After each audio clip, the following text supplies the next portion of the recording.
고린도전서 9장 1절에서 10절 말씀입니다. 내가 자유인이 아니냐 사도가 아니냐 예수 우리 주를 보지 못하였느냐 주 안에서 행한 나의 일이 너희가 아니냐 다른 사람들에게는 내가 사도가 아닐지라도 너희에게는 사도이니 나의 사도됨을 주 안에서 인친 것이 너희라.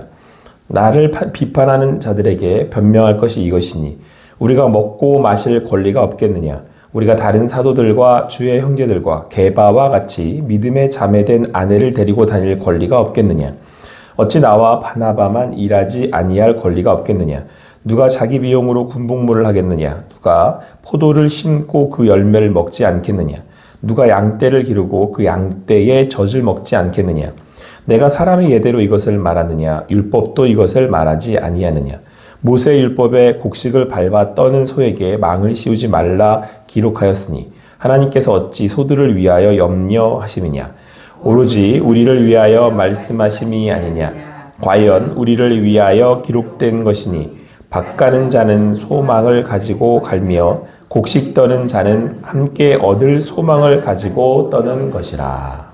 아멘. 오늘 주신 말씀은 고린도전서 9장 1절에서 10절까지의 말씀을 통해서 나의 사도됨이라는 제목으로 주님 주신 은혜와 함께 나누기를 원합니다.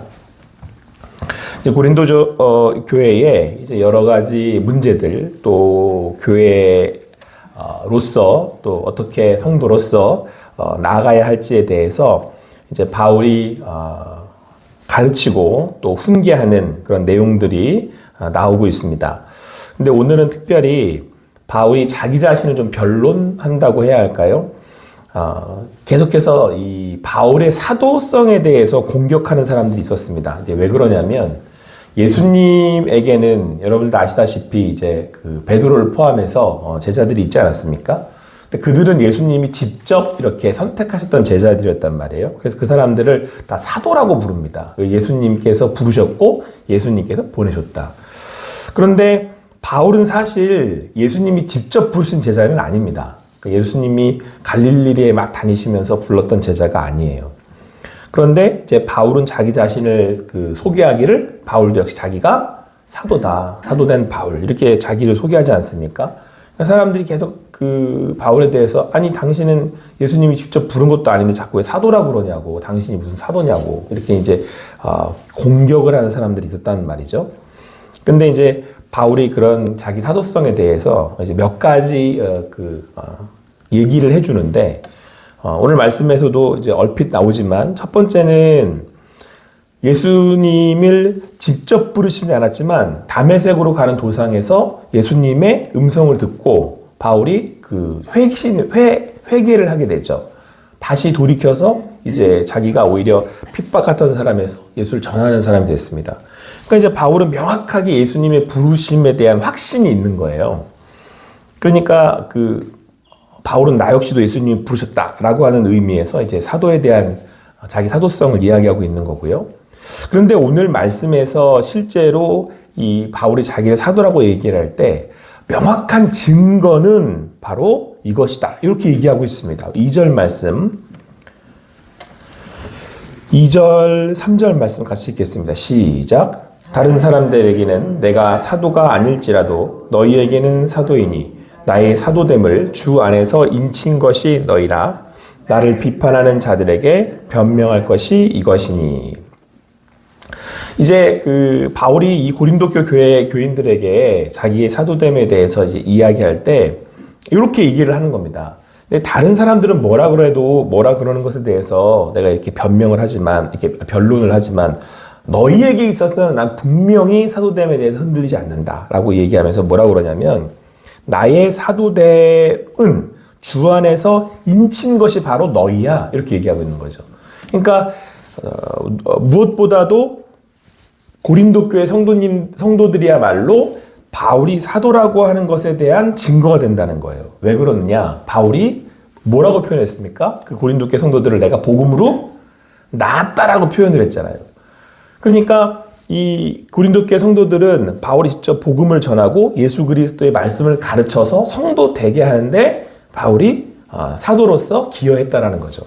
그러므로 그렇게 성도가 된, 교회가 된 고린도 교회 성도들과 교회야말로 바울이 자기가 사도라고 하는 것, 예수님이 보내신 사도라는 것을 나타내는 변명할 여지가 없는 증거가 된다. 그러니까 너희들 때문에 더욱더 분명하다. 근데 너희들이 그런 말 하면 안 되지. 이제 이런 얘기인 거죠.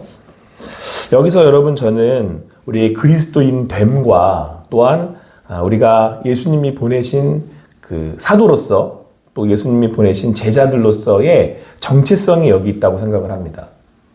그러니까 이제 명분만 그리스도인이냐라고 하는 것에 있어서 현대 우리 교회와 성도들에게 하나님이 하시고 싶은 말씀이 있다고 생각이 들어요. 그러니까 우리가 이제 교회를 다니면 보통 우리는 이제 기독교인이라고 얘기하지 않습니까? 그 부분을 한번 좀 생각해 봤으면 좋겠다라는 생각이 듭니다. 그러니까 오늘 바울이 얘기하고 있는 바는 뭐냐면 예수님이 불렀다고 예수님을 그 당시에 따라다녔다고 제자야? 안 그렇지. 실제로 복음을 전해서 그 복음의 역사가 일어나서 실제로 다시금 제자로 세워지는 교회가 나타나는 그런 열매가 있었느냐 이 얘기를 하고 있는 거예요. 그러니까 여러분 우리가 이제 요즘 이제 뭐라고 그러냐면 형식만 보여지는 드러나는 그 모습만 기독교냐 있냐라고 하는 것을 이야기할 수 있다라는 것이죠.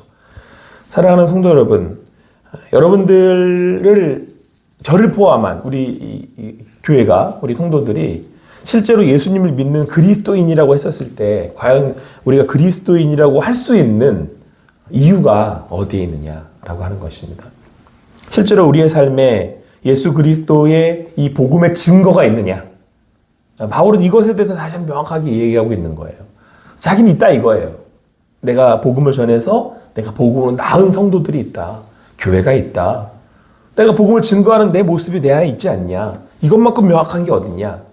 내가 그 부르심 앞에 순종하고 있지 않냐? 이렇게 이야기하고 있습니다. 오늘 그 주님 주시는 말씀 앞에 저를 포함해서 우리들이 다시 한번 나의 모습을 비춰보고 우리의 교회됨을 생각해 볼 수 있는 여러분과 제가 되기를 간절히 소망합니다. 자, 그런데 이제 또 한 가지 이 바울의 사도됨에 대해서 사람들이 이렇게 공격을 하고 또 때로는 의심을 하면서 하는 데 있어서 이제 바울이 자기의 이제 권리에 대한 이야기를 합니다. 오늘 4절 말씀을 보면 우리가 먹고 마실 권리가 없겠느냐 그러면서 이제 베드로 이야기를 합니다. 베드로는 이제 아내와 함께 다니면서 사역을 감당했던 것으로 보입니다. 근데 이제 바울은 싱글이었잖아요. 혼자 사역을 했어요. 근데 바울이 자기 자신에 대해서 변론을 하면서 아니 나라고 해서 아내랑 다니면서 사역하지 않을 이유가 어디 있느냐 그런 얘기를 또 한번 하고 또 베드로는 이제 교회의 그러니까 지원을 받으면서 사역을 감당했단 말이에요. 당시에는 뭐 이제 예루살렘 교회나 그런 교회들의 지도자, 유대인들의 실질적인 지도자는 베드로였었기 때문에 그리고 이제 베드로하고 나중에 서로 나뉘잖아요. 나는 이방인을 향해 갈 테니까 당신은 유대인을 향해서 나아가라고 이렇게 나뉘는데 그때 베드로는 교회의 지원을 받으면서 사역을 했단 말이에요. 근데 사도 바울은 텐트 메이커라고 해서 자기가 직접 텐트 만드는 일을 하면서 자급자족을 하면서 사역을 했어요. 그러니까 이제 바울이 그 얘기를 하는 거예요. 내가 지금 이유가 없어서 나라고 해서 지금 일을 해서 사역을 하는 건 아니다. 근데 바울은 몇 가지 특성을 갖고 있어요. 한 가지 바울은 한 곳에 머물지 않아요. 그래서 바울은 막 그 말 그대로 여러 나라 도시들을 막 돌아다니잖아요. 그래서 여기서 짧게는 1년, 길게는 한 3년 이렇게 이 복음을 전하고 예수의 제자를 삼고 교회를 세운 다음에 이동을 해요. 이제 그러다 보니까 가는 곳마다 이제 텐트를 치는 일을 해서 돈을 벌고 자급자족을 하고 이제 그러면서 이 일들을 감당했다는 거죠. 그러니까 현대에도 굉장히 선교사적으로는 바울이 굉장히 큰 힘을 또 그리고 방법을 이렇게 가르쳐주고 있는 그런 스승이거든요. 근데 여하튼 어쨌든 간에 바울의 그런 어떤 선교적 특성도 있지만 또 한 가지 바울이 왜 이렇게 하냐면 사람들이 자꾸 바울한테 이렇게 공격한다는 거예요. 너 돈 벌려고 그러는 거지. 왜냐하면 바울은 실제 사도가 아니라고 해서 공격을 받고 있는 상태에서 만약에 교회의 후원으로 또 자기 일을 하게 되면 자꾸 그렇게 공격하는 사람이 또 있는 거예요. 그러니까 바울이 이렇게 얘기를 해요. 내가 너희들과 그들을 시험에 들게 하지 않으려고 내가 그렇게 취할 수 있는데 베드로처럼 그럴 수 있는데 안 그러는 거야. 라고 지금 거기에 대한 또 설명을 하고 있는 겁니다. 그러면서 이제 바울이 드는 그 말씀, 구절이 한 가지가 있는데, 우리 한번 같이 읽어보겠습니다. 9절, 10절 같이 읽겠습니다. 시작. 모세의 율법에 곡식을 밟아 떠는 소에게 망을 씌우지 말라 기록하였으니 하나님께서 어찌 소들을 위하여 염려하심이냐?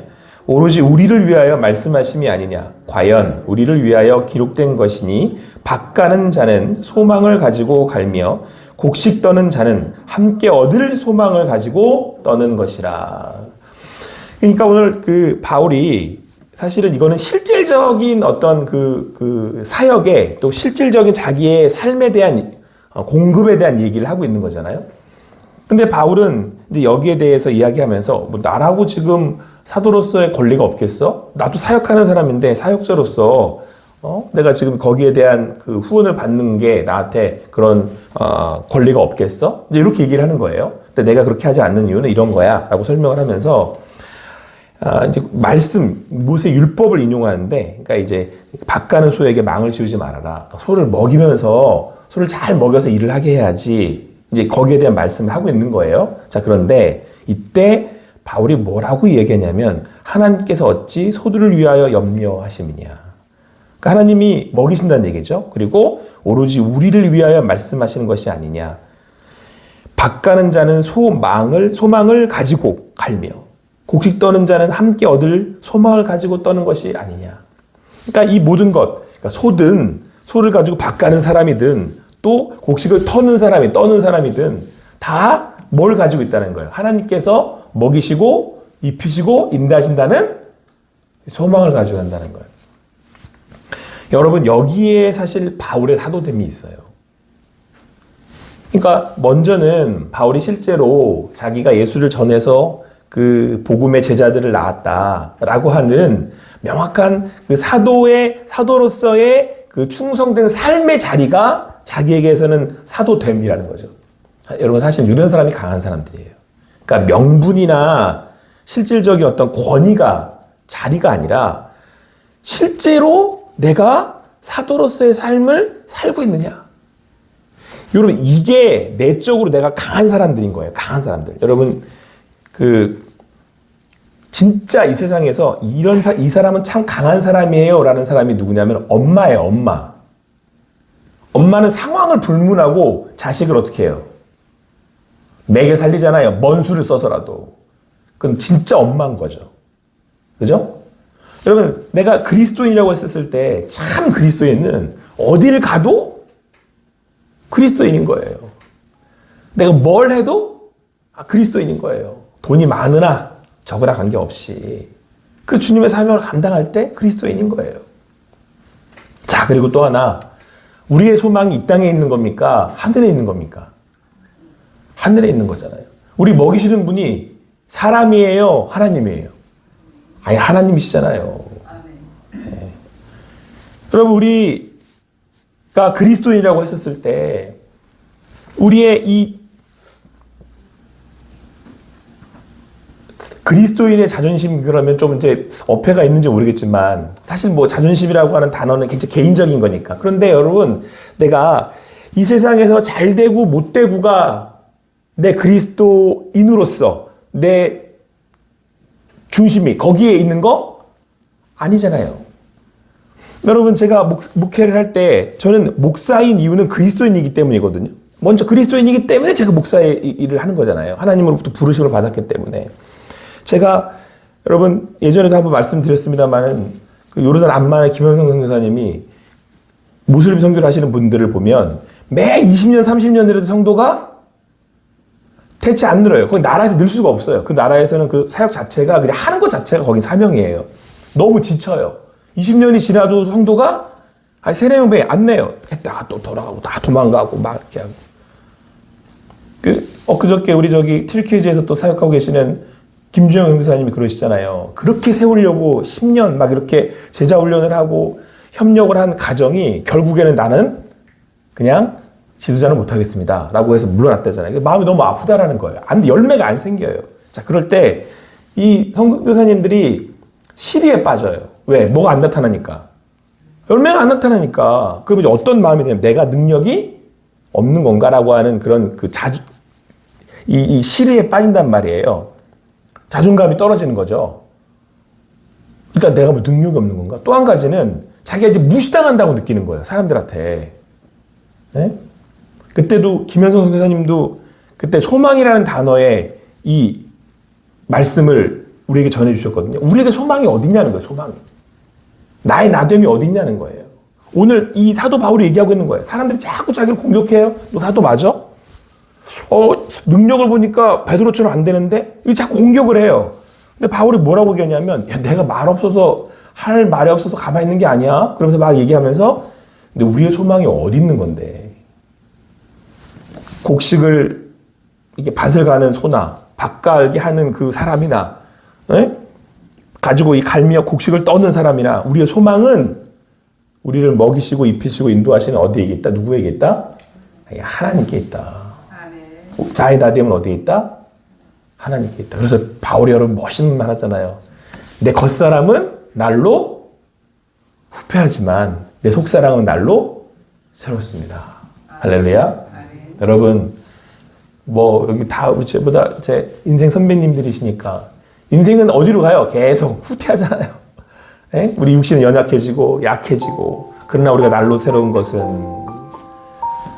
오늘도 우리를 부르신 분이 하나님이시기 때문에 그렇습니다. 오늘도 그 새로운 그 주님의 부르심 앞에 살아가는 여러분과 제가 되기를 간절히 소망합니다. 그렇게 주님이 우리를 공급하시고 계심을 믿는 믿음으로 가시는 여러분과 제가 되기를 간절히 소망합니다.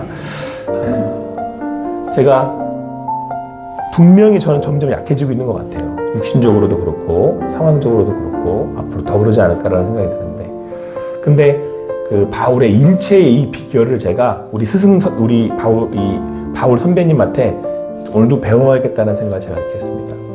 저의 목사됨은 어디에 있는가? 사람들이 말하는 거 있진 않지 않나? 상황이 있진 않지 않나? 오늘도 그 부르심 앞에 저도 아멘으로 화답하며 갈 수 있게 되기를 소망합니다. 아무쪼록 여러분 오늘 하루의 삶이 주님과 함께하는 오늘 이 바울의 고백이 여러분과 저의 고백이 되기를 간절히 소망합니다. 기도하시겠습니다. 사랑의 하나님, 오늘도 우리를 부르신 분이 하나님이심을, 오늘도 이 말씀 앞에 다시 한번 세워주심을 감사를 드립니다. 아버지 하나님, 우리로 하여금 그 사명자로 불러주셔서 감사합니다.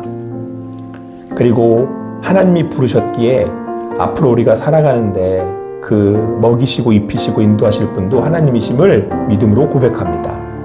그렇게 우리에게 소망 되시는 예수 그리스도, 그 주님을 믿는 믿음으로 나아가는 우리 귀한 성도님들의 삶의 자리마다 바울이 그랬던 것처럼 어떠한 상황과 어떠한 사람들 앞에서도 믿음의 주에 온전케 하시는 예수를 바라며 담대히 가는 우리들 되게 하여 주시옵소서.